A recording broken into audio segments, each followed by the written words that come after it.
Ed Morrissey Show, podcast edition. As always on Tuesdays, we get to talk to the Prince of Twitter, the Regent of RedState.com, Andrew Malcolm at AH Malcolm on the Twitters, and of course, if you're a VIP member, over at RedState.com, where he is, where he holds court regularly on a regular basis at RedState.com.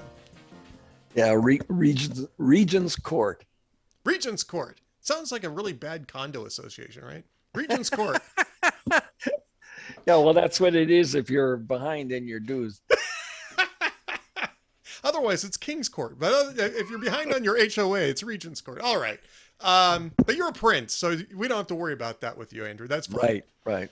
Yeah. So lots of news to discuss today, and we're going to get to your column, your VIP column, in just a moment. But we have breaking news that we have to talk about. Breaking news, I tell you. Condoleezza Rice is now a part owner of the Denver Broncos. Isn't that amazing? It's amazing. So wonderful. It's great. It's awesome. She's such a nice, smart, savvy person, and humble. I worked with her on the first Bush campaign a fair amount. And she is a huge NFL fan. Huge. She has been. And you know what team she's for, Ed? Yeah, the Denver Broncos. No, she's working for the Denver Broncos, but she grew up, she and her father were huge Cleveland Browns fans because they were on the TV in Birmingham, Alabama every weekend. Yep. I know the story. Had she bought into the Cleveland Browns franchise though, Andrew, I would bet that she would have been smarter than to hire Deshaun Watson and let Baker Mayfield go and end up with no quarterbacks at all for 2022. I'm just saying.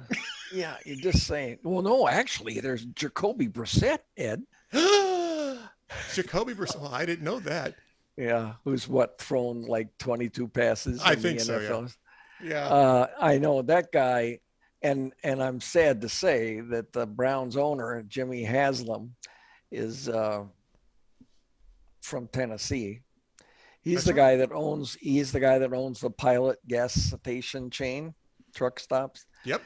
And his brother, who used to be governor of Tennessee, just bought the Nashville Predators, or controlling interest. So these guys are and the Cleveland Browns owner also owns the soccer team in Columbus, whatever that's called. The Not Browns. It's the Columbus Not Browns. Yeah, but boy, is he screwing over the Browns. I mean, Art Modell moved them to Baltimore or abandoned them and moved the team to Baltimore. But this guy has made all the wrong decisions, firing John Dorsey and letting Jarvis Landry go and Baker Mayfield. And it's just sad. And my new team now is the Carolina Panthers, Ed. Yes, because that's where Baker Mayfield ended up, was the Carolina Panthers. If he'd ended up in Pittsburgh, would you have become a? Oh, okay, I didn't think so. By the way, we should also mention, by the way, and again, congratulations to former Secretary Condoleezza Rice, because that's awesome. I was really hoping she'd replace Roger Goodell as commissioner, but this is almost as good. No, this is the beginning, Ed. Oh, okay. No, I'm serious. She used to say, when they asked her, they said, well, do you want a job in the Bush administration? And she said, no. And they said, what's your ideal job, Condi? And she said, I would like to be commissioner of the National Football League. And I know from spending time with her, that wasn't a joke. I mean, it may not have been realistic at the time, but now that she's a part owner, I think she would. I think she could have gotten there a different way. But now that she's a part owner, she really does have her foot in the door for the next commissioner job. There's no doubt about it. Oh yeah.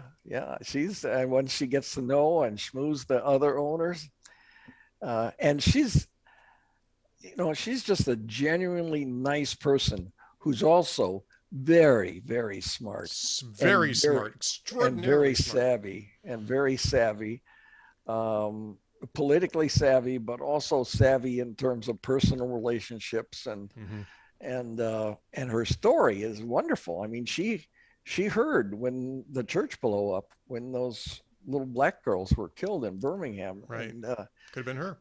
Yeah, she. Anyway, I wish, like you, I wish her all the best. Me I too. think it'll be fun. I don't think I could ever cheer for the Broncos, but I can certainly cheer for Condi Rice. I'm going to cheer for her. The same way I cheer for John Elway. I'm not cheering for the Broncos because I'm a Steelers fan. I cheer for other teams, when the Steelers aren't involved, but they're an AFC team, so there's going to still be some competition there. But I'm going to cheer for her. I'm going to cheer for John Elway. I like them both, and I think it's a great story for the NFL. It's a great move for the NFL, no doubt about it. But I've gotten so that I'm not so much into teams.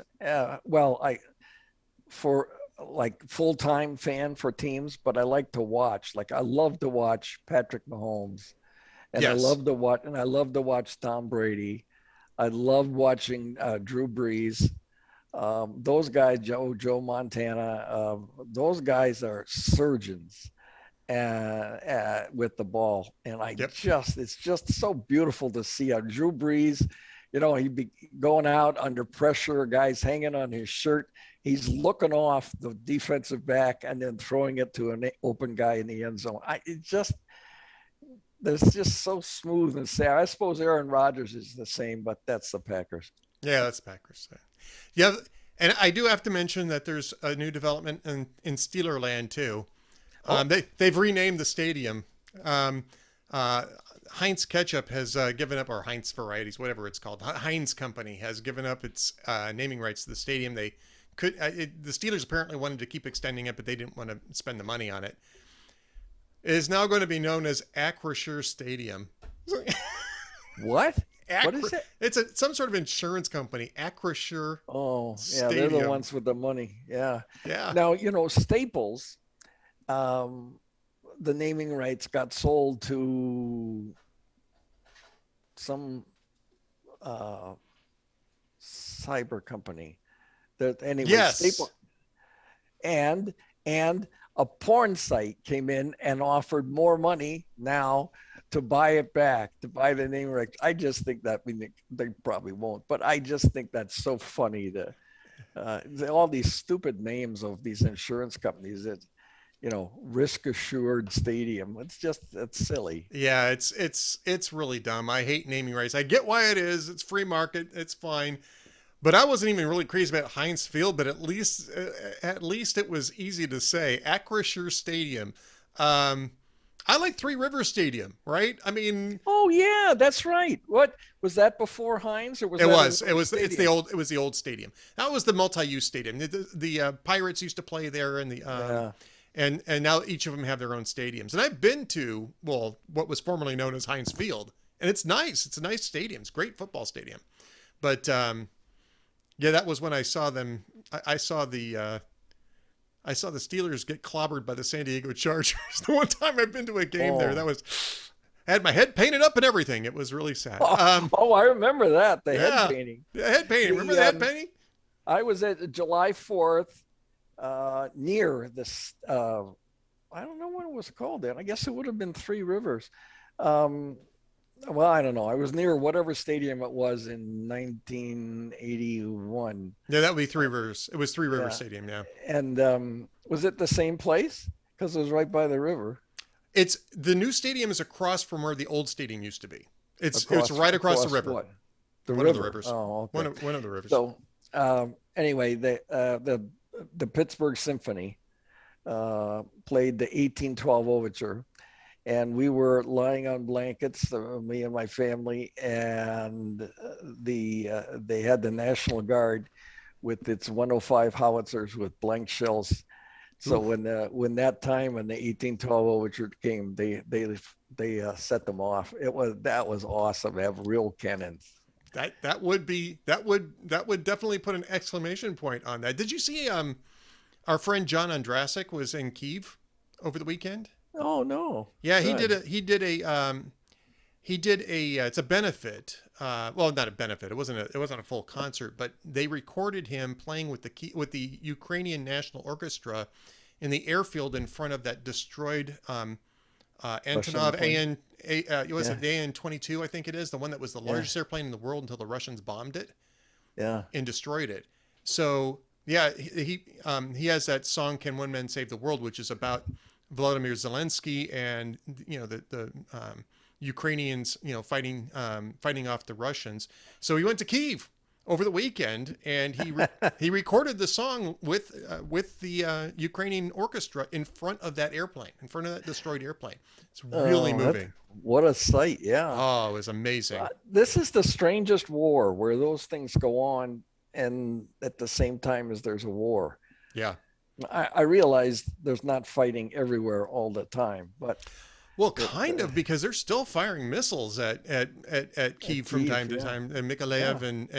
and some of the other cities too. And um, so yeah, I mean, kind of it is. And so it wasn't a risk-free jaunt No. that John took. I'm going to be talking with John later in the week. We're trying to schedule an interview, but he's doing other interviews this week on the basis of this. So John Oh, cool. Andrasik from Five for Fighting, and so yeah, he's it was really moving. So I texted him and said, be careful coming back, but I'd love to talk to you when you're back in the States. And of course, he's a very generous guy and was very kind. Said, yes, I'd love to do an interview. We need to do an interview.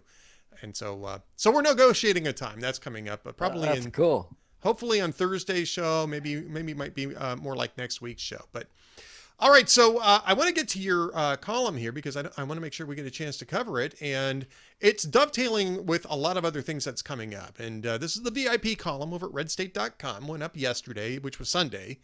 The real reason behind Democrats' 2022 looming doom is not Joe Biden, sort of, because it is about Joe Biden, but it's also that, what, Andrew?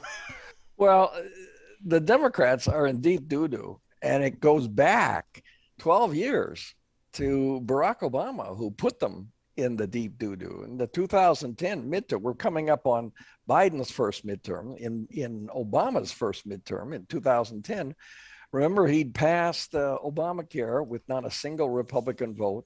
They just rammed it through, and that's when Nancy Pelosi said, we have to pass it to find out what's in it. And then they passed I think it was $850 million stimulus bill that did nothing, basically. And he was just acting, Obama was very arrogant. He was all about Obama all the time, and he didn't put much in to the party. And he had his own campaign organization. He didn't work through the DNC. And as a result, they lost, I think it was 6 seats in the Senate and 63 seats in the House, which was the worst since the 1930s. Of course, presidents usually lose, except I think 2 or 3 times in modern history, usually lose seats in their first midterm, but not 63. No. And what that did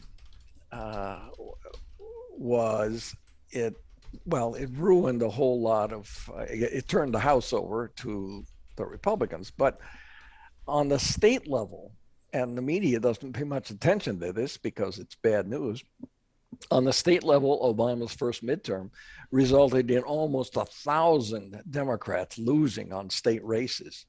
And there were 20 state legislative chambers that changed power control to Republicans.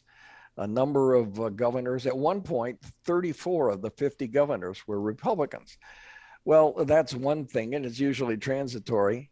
However, it was 2010. So those missing 1,000 Democrat local elected people were not in position to do anything about the reapportionment from the 2010 census. And they've gained back, I think, 200, 250 of the 1,000, but the same thing happened again with this reapportionment, redistricting. So they've lost a lot of their safe districts as a result of Barack Obama and his arrogance.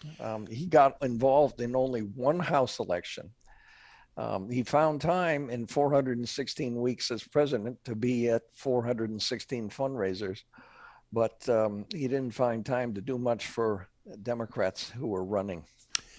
And the to me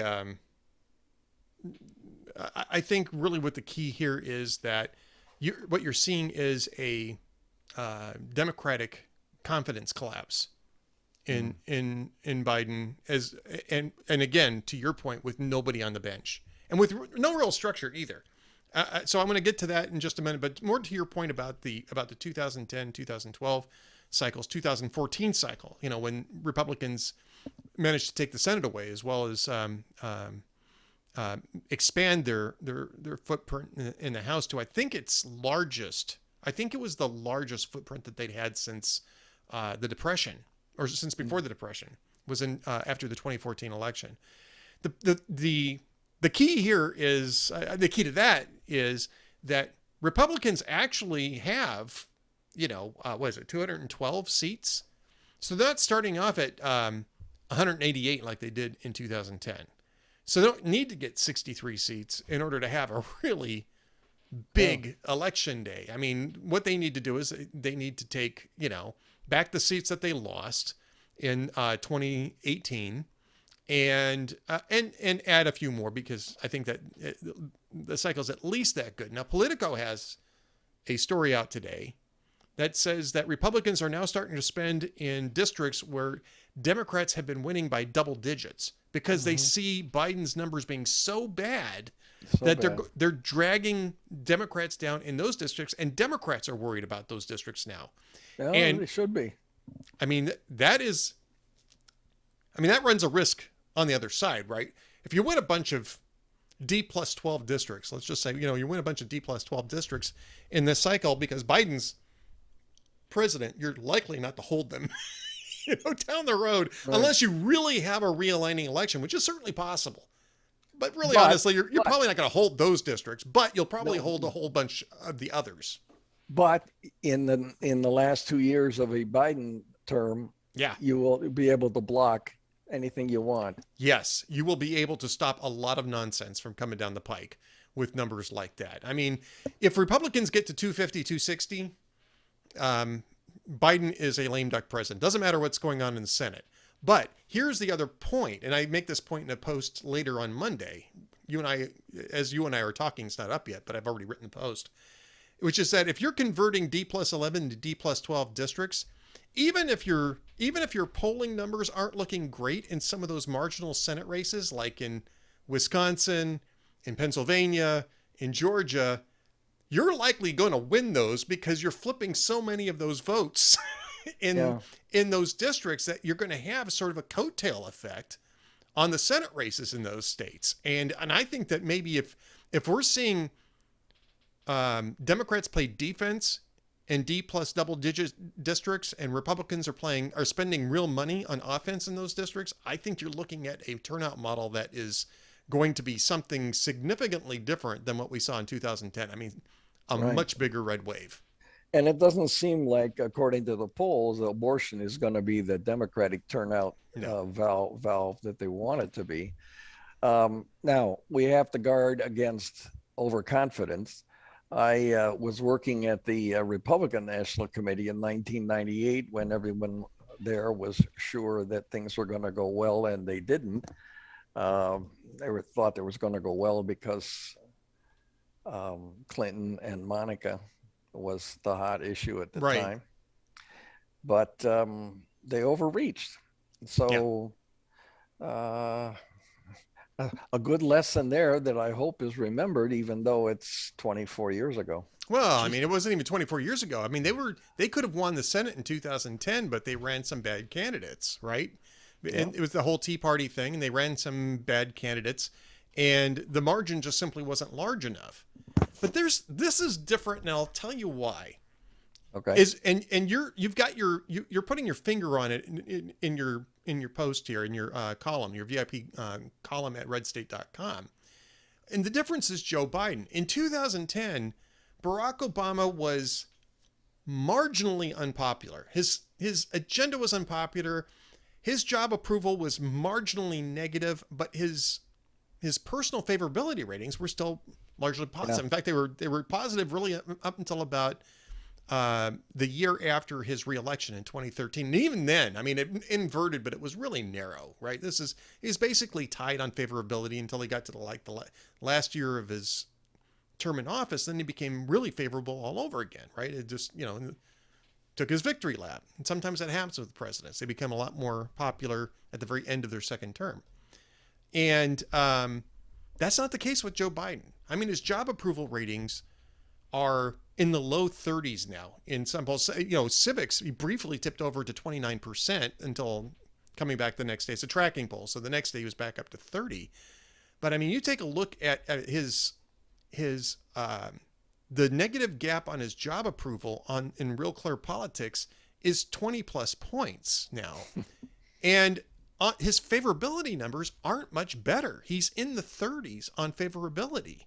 He is deeply underwater there. It's something that was never true of Barack Obama. And it was certainly true. It was true that Trump spent his entire 4 years more unpopular than popular in terms of personal numbers.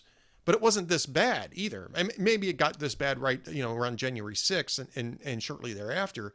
For most of his presidency, it wasn't anywhere near this bad.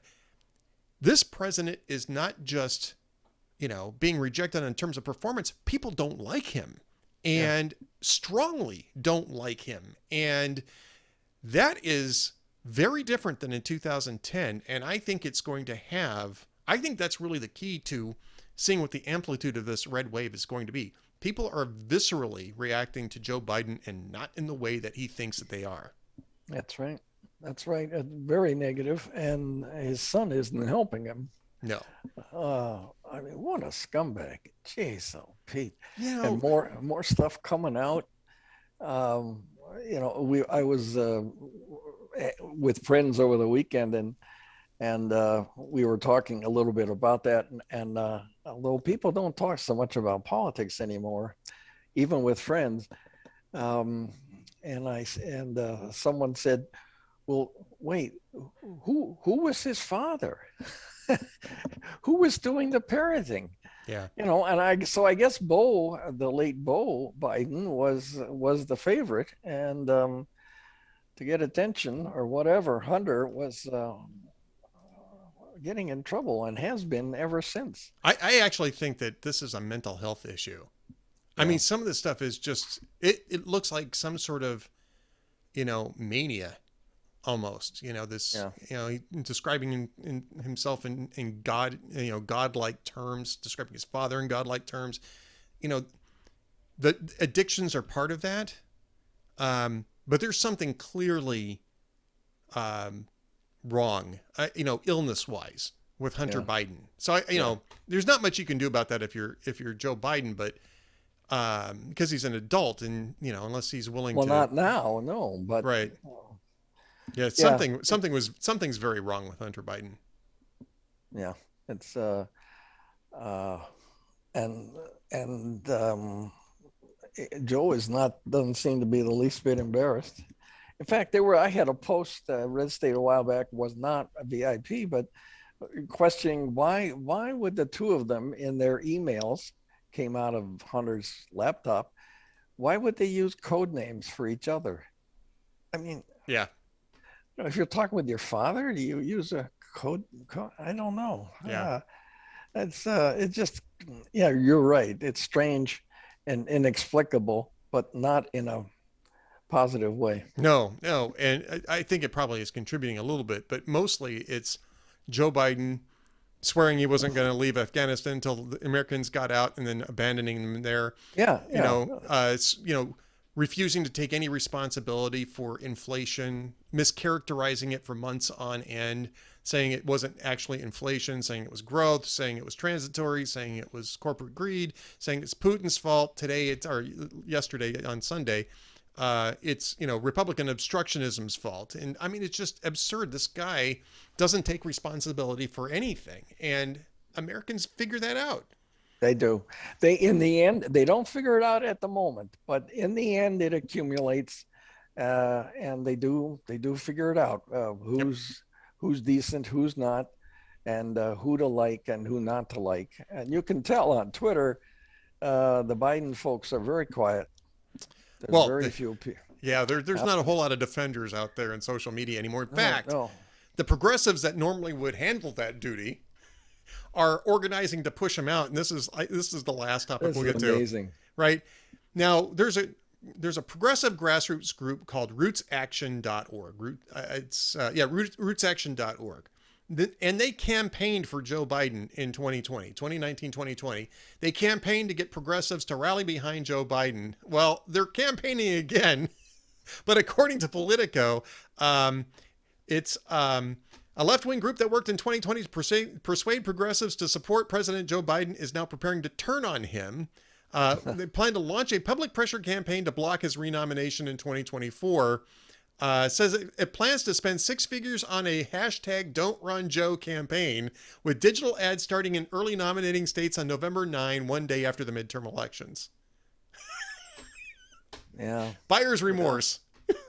Yeah. Well, there is. And you remember before the election, the polls showed that the 70% of people that were going to vote for Biden said they were really voting against Trump. Right. And what that does, and I have to admit that I did that in 1976, what that does is it causes you to not examine the person who's really getting your vote. And there was ample evidence through 2019 and 20 that Joe was not all there, closeted in his basement, picking fights with black interviewers, and knocking off at 10, 11 in the morning on campaign days. This shouldn't be a surprise to people, but it's kind of serious, Ed. Yeah. I mean, for us, it's like, oh, gee, there he goes again. But for the world, they're looking at it, and the bad guys like Putin and Z, they're and Kim. And the Iranians. The Iranians, yeah. Oh, this is a real opportunity, I mean, this is the best guy on the other team is on the IR mentally. Yeah. So they can take advantage, and they are. And remember, it wasn't a coincidence that Putin seized Crimea in what was it, 2015? Was it? Yep. What they seized Crimea in 2015, and then 2014, and then no seizing. And then 60 days after, a year ago, March, 60 days after Trump left, the unpredictable Trump left, Putin started gathering his troops on the Ukraine border because he knew Joe. Yep. Yep. And there's so many things.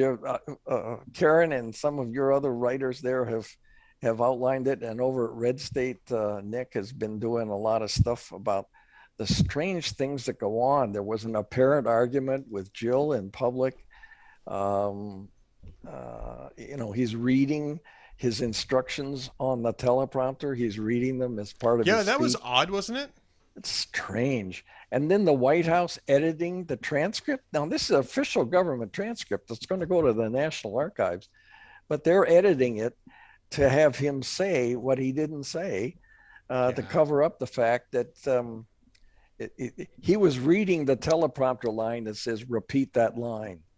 And he read it as if it was part of the speech. Yep. But they changed that to say in the transcript, let me repeat that line to make it look like it was intentional, which it was not. And if you watch the video on C-SPAN, you can hear it. He just reads it. There's no let me in there. Right. So it's sad. And I don't know, trouble for us for 2 years yet. Yep. Yep. All right. Well, we're just about at the end of our usual podcast time, but as always, we don't want to go anywhere until we get at least a couple jokes of the week from you. Well, I'm down to reusing old ones, but they're still kind of funny. I like them.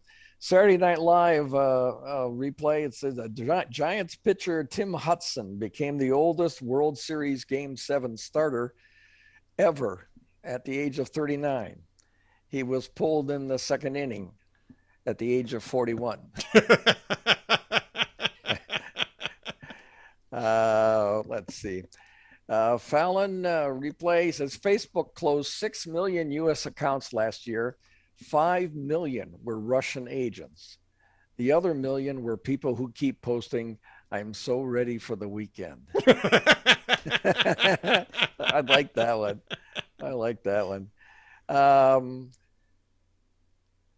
And finally, another Fallon. He says, a man was caught tasting soup at a restaurant buffet directly from the ladle and then putting the ladle back into the soup.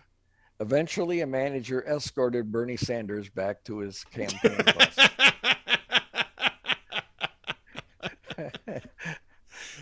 Well, there you go. There you go. What can you say? What can you say? You know, I realize that Saturday Night Live is on vacation, right? Their season ended in mid-May, and they were not going to be back until September.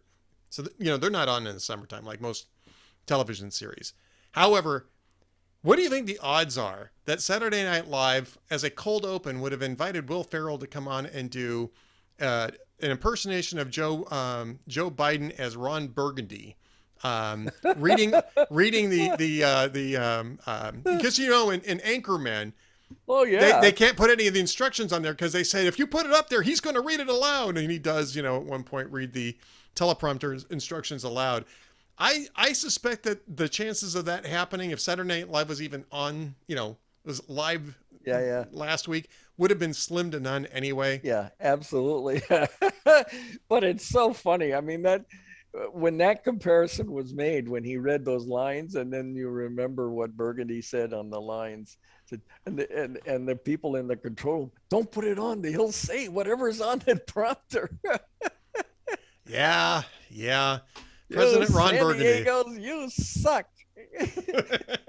President Ron Burgundy. That's what we've got. All right. But what we've got also is the Prince of Twitter, the Regent of RedState.com, Andrew Malcolm, at Malcolm on the Twitterses, and of course at RedState.com. Don't forget to read his latest column, The Real Reason Behind Democrats' 2022 Looming Doom Is Not Joe Biden. And again, that's a VIP membership. You got to be a member to access it, and got to be a member to do the comments. And we are loving the members only comments these days. So, keep them coming. If you're already a VIP member or VIP Gold member, thanks for doing that. And Andrew, I know, thanks you for that as well. Oh, absolutely. And if you use Malcolm for your discount code, you get a little bit off, I think. There you go. So if you haven't signed up yet, use Malcolm for the discount code. You get a little something if you do that. This is a great time to jump in and do that. Do it at Hot Air. If you do VIP Gold, then you get it for all the different town hall sites, both Hot Air, Red State, Bearing Arms, Twitchy, whatever else we got going on. PJ Media, whatever else we got going on, you can you get membership at all those fine sites. All right, Andrew Malcolm, thanks so much for being with us as always on Tuesdays. Thanks, Ed. See you next week, everybody. See you next week. Stay tuned for more from the Ed Morrissey Show.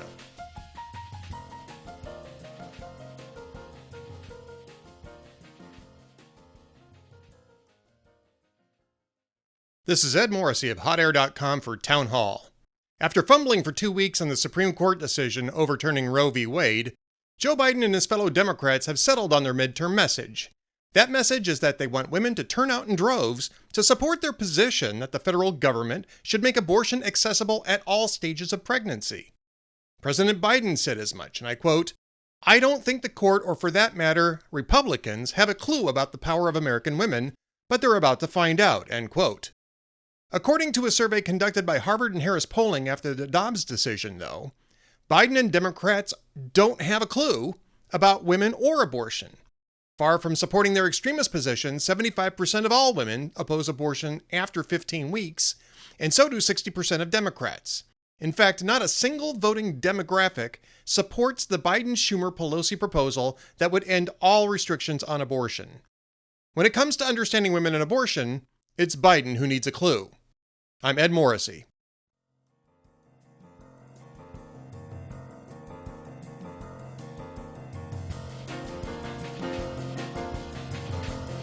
Thanks for being a part of the Ed Morrissey Show podcast. Please subscribe at YouTube, Spotify, and Apple Podcast for further episodes of the Ed Morrissey Show.